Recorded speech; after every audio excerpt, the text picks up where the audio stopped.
Last year's overall drop in crime, violent crime, especially gang-related violent crime, remains a serious problem in St. Louis. Charles Jaco spent the evening with a man determined to do something about it. The interesting thing, Charles, is this guy used to be a gang member, so he knows what he's talking about. Absolutely fascinating, Sandy. At age 32, he's old enough to be considered an OG, that's original gangster.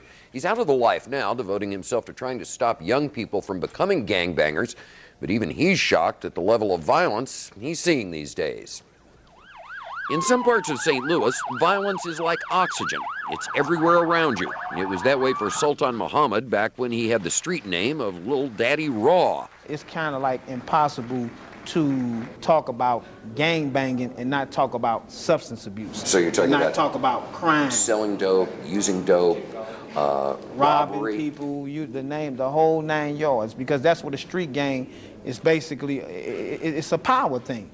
That was life in the 4-1, the 4100 block of Delmar. It left his best friend paralyzed from gunshots.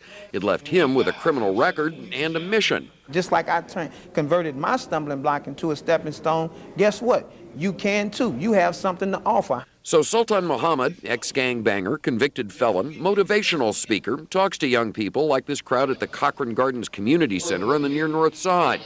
He sells his audiobook and tapes of his free lectures and tries to get through to the kids and to their parents.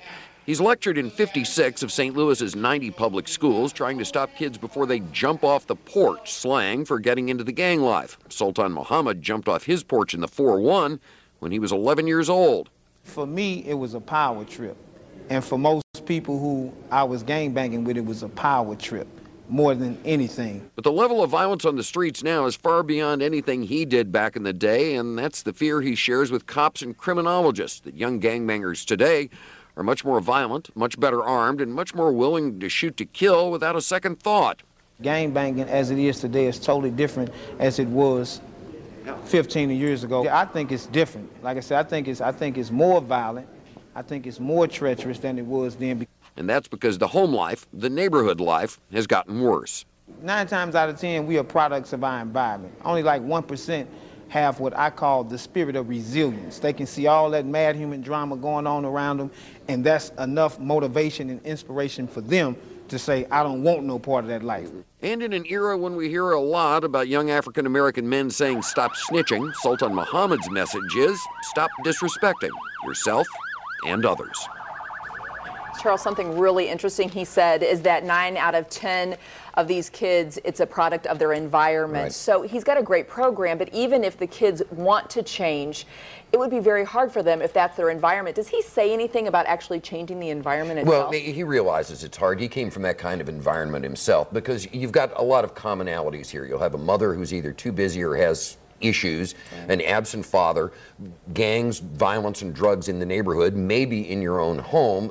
You know, these kids are suffering, and he said this, from PTSD, post-traumatic stress disorder, when they're as young as 11, 12, 13 years old.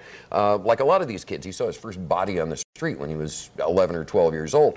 So how do you change that?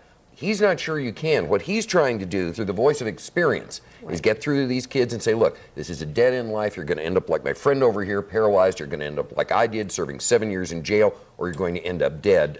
He says it's effective. If we could clone him, it might be a lot more effective. But Sultan Muhammad is definitely doing a lot of good work, and there's some very tough circumstances. Oh, absolutely. Kudos to him, and you never know. Maybe some of the kids that he's talking to will follow in his footsteps. You keep your fingers crossed. Yeah. All right, Charles, thank you very much.